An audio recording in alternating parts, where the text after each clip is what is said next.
देख रहे हैं सी न्यूज भारत। मैं हूं आपके साथ ज्योति अरोरा। वक्त हो गया है न्यूज बुलेटिन का और आज के न्यूज बुलेटिन में हम बात करेंगे कि कहां देखने को मिली विद्युत विभाग की लापरवाही, कहां दिया गया हत्या की वारदात को अंजाम और कहां कराया गया कोटे के चुनाव को संपन्न। और साथ ही जानेंगे कि कहां देखने को मिली प्रधान की दबंगई। ये सब जानेंगे विस्तार से, तो आइए नजर डालते हैं इस वक्त की बड़ी खबरों पर। मामला जनपद बहराइच के बलाहा ब्लॉक के थाना मोतीपुर अंतर्गत ग्राम सभा लगदीहा के लोधनपुरवा का है, जहां प्रधान की दबंगई देखने को मिली। बता दें, ग्राम प्रधान ने गरीब जनता से आवास के नाम पर लाखों रुपए हड़प लिए। वहीं ग्रामीणों द्वारा आवास के पैसे मांगने पर ग्राम प्रधान जान से मारने की धमकी देता है। ग्रामीणों ने कई बार धमकी की शिकायत मोतीपुर थाने में की और बहराइच एसपी व डीएम समेत एसडीएम व मुख्यमंत्री को प्रार्थना पत्र देकर अवगत भी कराया, मगर पुलिस ने इस मामले में दबंग प्रधान के खिलाफ कोई कार्यवाही नहीं की। जिसके बाद ग्राम प्रधान अकील अहमद की ऑडियो जमकर वायरल हो रही है। ऑडियो में साफ साफ कह रहे हैं कि जब पैसे दिए थे तब शिकायत नहीं की थी, तो अब क्यों कर रहे हो। और तो और ग्राम प्रधान ऑडियो में ये भी कहते नजर आ रहे हैं कि ग्रामीणों ने 48,000 रुपए की शिकायत की है, तो हम झूठा 1 लाख रुपए की शिकायत करेंगे और 15 लोगों की गवाही भी लगाएंगे। साथ ही खबर में भी निकलवाने की झूठी बात भी कह डाली। वो कर लीजिए, हम आपको 1 रुपया नहीं देंगे। धमकी की देते हैं जी, मारने की धमकी देते हैं कि अगर एप्लीकेशन वापस नहीं लेते हो दरखास्त अपनी जी तो जान से मार देंगे जी। उसके बाद सर हम सामान क्या क्या आया है आपका? सामान हमको मिला है, क्या क्या मिला? 62,000 रुपये का मिला है। क्या क्या सामान सरिया मिला मिली है? है? कुछ 2 कुंटल सरिया मिली है जी और 1 ट्रैली बालू मिला है। 6,000 ईंटा मिला है जी। ईंटें किस तरीके की हैं? ईंट सब पीला और लाल पेटी पीला गबड़ा हुआ मिला है जी, लाल पेटी और पीला हुआ गबड़ा मिला है गबड़ा हुआ मिला जी। और सर जब हम लोग दरखास्त वापस नहीं लेते हैं तो कभी कहता है हर दिन 1 मिनट लगा करके जी। तुमको जिंदगी भर जेल। क्या पुलिस यहाँ आई थी? आपने जी, दरखास्त दरोगा दिया था? आए थे जी। 2 दरोगा थे, जांच करने के लिए आए थे। यहाँ से जांच करके लेकर गए हैं, वहाँ झूठा रिपोर्ट लगा कर भेज देते हैं जी। और यहाँ कोई सर- सुनवाई आप लोग की नहीं हो जी, रही? कोई सुनवाई नहीं होती है। प्रधान कहता है कि जितना भी अधिकारी आएगा हम यहाँ आलू के रेट खरीद लेंगे। अच्छा। तुम कहीं भी जाओ, हमारा बाल बांका नहीं कर सकते। धन्यवाद। राजा कहाँ के रहने वाले हो आप? लोधन लग गया, लोधन लगती है। बिलाक क्षेत्र क्या है? बिलाह बलाहा, बलहा। हाँ। तहसील कौन सा लगता है? मोतीपुर। मोतीपुर। हाँ, क्या समस्या है आपकी? समस्या का प्रधान 40,000 रुपया ले लिया है। अच्छा, आपको आवास शौचालय मिला आवास, है? हाँ, शौचालय में जैसे पैसा निकाले जी। और बैंक कर यहाँ ले लिए। जी। कितना पैसा आप प्रधान ने लिया? 40,000। 40,000। हाँ, किस 40,000 बात को लेकर लिया है? फिर सामान हम आन जब छत दिलवा देगा। छत अभी आपका छत नहीं पड़ा है? छत नहीं पड़ा साहब, हम निगाह से देख लीजिए। जी। और जैसे बहुत जगह हम लोग साहब गए हैं। आपने एप्लीकेशन दिया है? हाँ साहब, बहुत कहाँ कहाँ एप्लीकेशन दिया है? कहाँ तक गए? बहराइच तक दिया है साहब, यहाँ से लखनऊ तक चले गए। हाँ। सब अधिकारी यहाँ से दरोगा ये यहाँ निस्तारण भेज रहा है। जी। हमारा सभी सुनवाई कोई ना है कोई रही। सुनवाई नेता नहीं। विधायक सब कोई जान रहा है। अच्छा। किसे रोई जाए यहाँ का। अच्छा। एक बहुत समय कितने हजार रुपए प्रधान ने लिया? 40,000। 40,000। हाँ, आवास बनवाने के लिए? आवास की बना अभी तक आपका आवास बना नहीं? नहीं, छत अभी नहीं पड़ा? तो आप काफी दूर तक गए मगर अभी तक आपकी कोई सुनवाई ना है। नेता विधायक तो सबको डीएम जान को आपने प्रार्थना पत्र दिया? हाँ, सबको हो साहब दिया। कोई सुनवाई नहीं हुई? कोई सुनवाई थाने से इतना प्रधान का सुनवाई। क्या नाम है? हाँ? प्रधान का क्या नाम है? अकील अहमद। अकील अहमद। कहाँ के रहने वाले प्रधान? लग दिया, लगदिया के रहने वाले। ये मौजा कौन सा है ये? लग दिया। लगदिया मौजा। गाँव कौन सा है ये? गाँव लोधन कहाँ? लग दिया ये। लोधन लग और वो है प्रधान लग दिया। आपका नाम क्या है? चेतराम। धन्यवाद। तहसील में मोतीपुर, थाना मोतीपुर, जनपद बहराइच। क्या समस्या है आपको? सर हमका आवास मिला रहा है जी। और हमार पैसा लई लिहिन प्रधान लोग कितना? 25,000 रुपया 25,000। लई लिहिन। जी। हम जब पैसा मांगे जाते हैं जी। तब हमरे ऊपर तबिस आवत है। जी। कहा था पैसा तो मंगी हो तो का कहा था का गोह बेच दी है हो। जी। और का कहा था 36 तारीख के है बताओ था आओ। जी। अब बताओ, अब हम साहब भाइयों हम ला जाते हैं कब 36 तारीख होता है। धमकी उमकी देते हैं? धमके देते हैं, गले में हर रुका जाता है हमका लोगन के यहाँ। जी। मार डरबे, हर जन यक्ट लगा देबे। जी।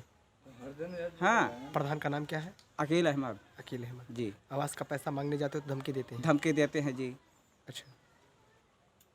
आवास का पैसा आपको नहीं प्राप्त? नहीं मिला साहब, क्या बहुत कहते हैं? गए, बहुत एप्लीकेशन देने का। कहाँ कहाँ एप्लीकेशन दिया आपने? मोतीपुर दिहा, जी। थाने में दिया? थाने में दिहा, बहराइच दिहा, सब कहूँ दौरा दोपन बहुत को, लेकिन सुनवाई कहूँ नहीं। कोई सुनवाई नहीं हुई? हाँ जी। धन्यवाद। सब नेता विधायक जितने हैं सब जानते हैं, जानकारी सबकी है, मगर अभी तक कोई कोई कार्रवाई नहीं सब भाई साहब। धन्यवाद। बहराइच से सी न्यूज़ संवाददाता सलमान अहमद की रिपोर्ट। अखिल भारतीय किसान संघर्ष समन्वय समिति के राष्ट्रीय आह्वान के तहत गया जिला अखिल भारतीय किसान महासभा की ओर से गया के गांधी मैदान में किसानों का धरना आयोजित किया गया। ये धरना मोदी सरकार द्वारा कुख्यात किसान विरोधी कानून के खिलाफ आयोजित किया गया। राष्ट्रीय अध्यक्ष कॉमरेड शिव सागर शर्मा ने अपने संबोधन में कहा कि मोदी सरकार ने जो 3 नए कृषि कानून बिल लागू किए हैं, ये किसानों का दमन है। उन्होंने तीनों कृषि कानून किसानों के खिलाफ किए जा रहे भ्रष्टाचार का पर्दाफाश किया है। दर्जनों की संख्या में किसान घायल हुए हैं, तब भी वह उनका आंदोलन और कारवां दबने वाला नहीं है। हजारों की संख्या में किसानों का ट्रैक्टर दिल्ली राजधानी में प्रवेश कर रहा है और पता नहीं किसानों के इस प्रतिवाद से यह केंद्र की जालिम सरकार क्यों भयभीत है। आप पूछ सकते हो ये किसान आखिर क्यों आंदोलन की राह पर हैं। यूं तो सत्ता में आते ही ये किसानों के खिलाफ इनका सारा कारोबार हुआ। ये कॉरपोरेट घरानों के लिए काम करते हैं और किसानों और मजदूरों के हितों में इनका ऐसा एक भी कदम नहीं आपको देखने को मिलेगा। इधर अभी जब पूरी दुनिया महामारी से, कोविड जैसी महामारी से जूझ रही थी, तब ये सरकार बिल्कुल गैर लोकतांत्रिक तरीके से संसद में बहुमत के अभाव में जबरदस्ती उन्होंने 3 कृषि विरोधी कानून पारित किए हैं और ये कानून भारत के कृषि और किसानों की गुलामी का दस्तावेज है। पहला कानून जो है वह इस देश में कॉन्ट्रैक्ट खेती को बढ़ावा देता है, संक्षेप में यही कह सकते हैं। दूसरा कानून है कि किसानों को एमएसपी से पूरी तरह वंचित करता है, न्यूनतम समर्थन मूल्य से, और किसानों की किसी सहायता से यह कानून पूरी तरह हाथ खींच लेता है। और तीसरा जो है वह जमाखोरी करने के लिए खुले बाजार में धन्ना सेठों और बड़े व्यापारियों को छूट दे रखा है, जिसके जरिए होर्डिंग किया जाएगा, जमाखोरी की जाएगी और किसानों के उत्पाद को औने पौने दाम पर खरीद के जमा किया जाएगा और उसे फिर मनमानी कीमत वसूला जाएगा। इस तरह हमारे देश में खाद्य सुरक्षा को भी संकट पैदा किया जा रहा है। गया से सी न्यूज़ संवाददाता रविंद्र पांडे की रिपोर्ट। झांसी के चिरगांव ब्लॉक सिमथरी में विद्युत विभाग की घोर लापरवाही देखने को मिली, जहां पर 11,000 वोल्टेज की बिजली की लाइन टूटी पड़ी। वहीं टूटे हुए ट्रांसफार्मर और खंभे पर बिजली के तार देखने को मिले, जो कि एक बड़ी दुर्घटना को निमंत्रण दे रहे हैं। जब हमारी टीम ने नगर का भ्रमण कर समस्याओं को जानने की कोशिश की तो सामने आया कि बिजली के खंभे टूटे फूटे तार एक बड़ी दुर्घटना को निमंत्रण दे रहे हैं और लगभग 2 साल से जब से सिमथरी गांव से 11,000 वोल्टेज की लाइन निकली है, तब से उसमें ना तो बिजली सुचारू रूप से चालू की गई है और ना ही झुके हुए खंभों को सुधारा गया है। बिजली के बिल तो लगातार ग्रामवासियों के पास आते हैं, लेकिन वार्ड नंबर 1 और 2 में बिजली नहीं आती। इन समस्याओं के निस्तारण के लिए ग्रामवासी एकत्रित हुए और अपनी समस्याओं का समाधान करने के लिए सड़कों पर उतर आए। नाम बनवाली कुशवाहा है हमारा। अच्छा। और नाम है गंगाराम के नाम से रसीद कटी। आपकी बिजली की? हाँ, बिजली की, मुन्नालाल पावर हाउस से। अच्छा अच्छा। और यहाँ के दबंग लोग डेली ना लाइट काट रहे और मोटर नहीं चल पा रही, खेती हमारी सिंचाई नहीं हो पा रही। सिंचाई नहीं हो पा रही आपके खेतों की? खेत आज डरी है और आए दिन चंदा जोर हो जात के 100 रुपया दो, तो 10-20 लोगों से 100 लेके एक टोले करके, और जब मिस्त्री आउट है। अब अच्छा। चाहे दूसरे लोग खा रहे हो चाहे खुद में खा रहे हो, और हम जो पूरी रसीद भर रहे हैं पैसा मुन्नालाल पावर हाउस से रसीद। लेकिन फिर भी बिजली नहीं आ रही यहाँ पर? बिजली काट दे दबंग लोग काट देते। तो उनके खिलाफ कार्रवाई होनी चाहिए। और ये आपके पीछे तार टूटे पड़े हैं? हाँ, तार टूटे जो ओरिजिनल आप देख रहे हैं बस। कौन सा गाँव है ये? सिमथरी। सिमथरी, ठीक है। आपका क्या नाम है? अनिल शर्मा।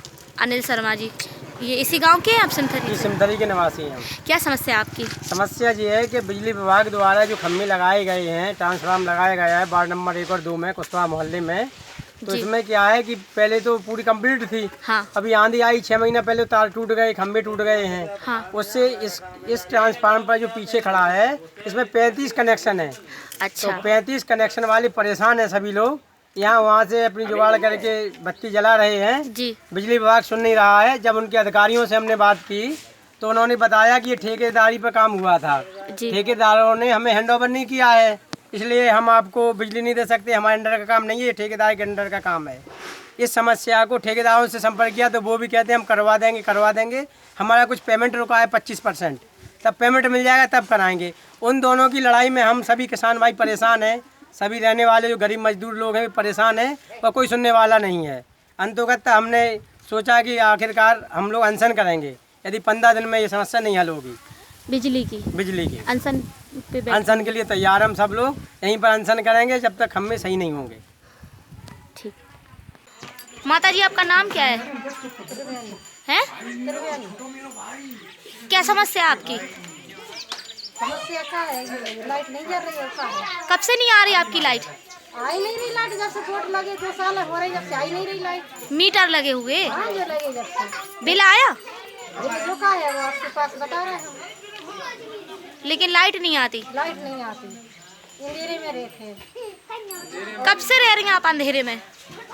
2 साल हो गए पूरी, जब से जो लग गया समझी जो लग गया है वो लाइट आएगी। हाँ। लेकिन लाइट आ नहीं रही, वो बिल बराबर लिख ले जा रहा है भी। अच्छा, फिर आप लोग अब क्या चाहते हैं आप बताओ? लाइट आ जाती। ब्यूरो रिपोर्ट, सी न्यूज, झांसी। झांसी सीपरी बाजार थाना क्षेत्र में शुक्रवार की सुबह हत्या की वारदात को अंजाम दिया गया। मॉर्निंग वॉक पर निकली महिला को गोली मार दी गई, जिससे उसकी मौके पर ही मौत हो गई। महिला की पहचान सीता होटल के पास रहने वाली पूजा के रूप में हुई है। जानकारी मिलते ही एसएसपी दिनेश कुमार प्रभु मौके पर पहुंच गए हैं और कई थानों की फोर्स मौके पर पहुंची, जिसके बाद शव को कब्जे में लेकर पोस्टमार्टम के लिए भेज दिया गया। हत्या करने वाले बाइक पर सवार होकर आए थे, ये जानकारी मिल रही है और मामले की जांच शुरू कर दी गई है। पुलिस ने बताया कि जल्द ही हत्यारों को गिरफ्तार कर लिया जाएगा। क्या नाम है आपका? ओम प्रकाश। क्या हुआ जी घटना? कौन थी जी आपकी जनता? छोटी बहू है हमारी। हाँ, क्या हो गया? ये सुबह हमारे भाई ने हमें जानकारी दी फोन पे कि किसी ने गोली मार दी। सुबह 5:30 बजे यहाँ आके मालूम पड़ा, घूमने निकली थी तो उसे किसी ने गोली मार दी। बस इतने आगे हमें कोई जानकारी नहीं। किसी से कोई दुश्मनी? नहीं, हमारी कोई दुश्मनी नहीं, किसी से कोई दुश्मनी नहीं है, ना हमारी ना हमारे भाइयों की। हमारे परिवार में किसी दुश्मनी नहीं है, ना कोई किसी से लेना देना है, ना कोई अपना काम कर रहा है, खा रहा है, पी रहा है, रह रहा है आराम से बढ़िया मस्ती से। ये घटना कैसे हो गई ये जानकारी हमें कितने बजे की घटना है? सुबह अब 5:30 बजे घूमने गई थी। घटना क्या बजे हुई ये जानकारी नहीं है साहब हमें, क्या बजे हुई। हमें तो 6:45 बजे हम अपनी गाड़ी उठाने जा रहे थे तो सीपरी बाजार में फ़ोन आया इसका भैया का, छोटे वाले का, कि भैया जो है बहू को किसी ने गोली मार दी, हम गाड़ी एम्बुलेंस में है। बस इतनी जानकारी तो हम लोग भगाता है। देखिए, सीपरी बाज़ार में एक महिला को गोली मारकर हत्या करने का मामला सामने आई है। मौके पर हम लोग गए हैं और उनके पति से भी बात किए हैं। अभी तक कोई ऐसे खास एंगल नहीं नज़र आ रहा है। पति का कहना है कि सुबह लगभग 5:15 बजे घर से निकली है और अक्सर शाम को वॉकिंग जाती थी। आज सुबह 5:15 बजे निकली है और टहलने गई थी, वापस नहीं आई है। फ़ोन करते करते फिर उनको पता चला कि उनकी पत्नी की हत्या हो गई है। उनसे बात हो गई।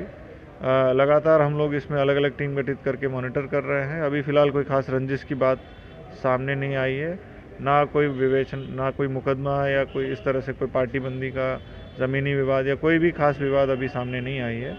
हर एंगल पे हम लोग जांच कर रहे हैं, जो भी सही है उसके तहत, मतलब फैक्ट्स के तहत घटना की वर्कआउट की जाएगी जल्द से जल्द। सर, ये पति का कहना है कि रीवा में जो मध्य प्रदेश है वहाँ से कोई फोन आ रहा था, धमकी दी जा रही है, कोई जमीन विवाद? अभी मैंने व्यक्तिगत उनसे बात किया है, उनके पति से बात किया है। धमकी की बात उन्होंने बिल्कुल हमसे तो नहीं शेयर किया है। उनका सिर्फ इतना कहना है, इन महिला की 2 भाई है, वहाँ पे सिंगरौली जनपद के रहने वाला है, सराय गांव का। वहाँ पे 2 दिन पहले ये फ़ोन पे किसी से बात कर रही थी और उसमें पति को ये बताया है गांव में उनका ज़मीन को लेके कोई विवाद है। तो इतना ही सूचना है, कोई फ़ोन पे धमकी देने वाली बात अभी पुष्ट नहीं है। अभी हमने पति से बात कर लिया है। झांसी से कैमरा पर्सन प्रभात सानी के साथ राजीव सक्सेना की रिपोर्ट। प्रतापगढ़ के दुर्गागंज जयरामपुर गांव में 5वीं बार गहमा गहमी के बीच कोटे के चुनाव संपन्न कराए गए। बता दें, राजेंद्र पटेल और रामदीन पटेल के बीच कोटे के चुनाव को लेकर कड़ा मुकाबला था, जिसके बाद राजेंद्र पटेल 176 मतों से विजयी होकर नए कोटेदार बने हैं। वहीं अधिकारियों की मौजूदगी में स्वयं सहायता समूहों को वरीयता दी गई, तो वहीं रामदीन ने मात्र 17 वोट से संतोष किया। इस दौरान मौके पर भारी पुलिस बल भी तैनात रहा। प्रतापगढ़ से सी न्यूज संवाददाता रोहित जायसवाल की रिपोर्ट। फिलहाल आज के इस न्यूज बुलेटिन में बस इतना ही। देश और दुनिया की तमाम बड़ी खबरों के लिए आप देखते रहिए सी न्यूज भारत।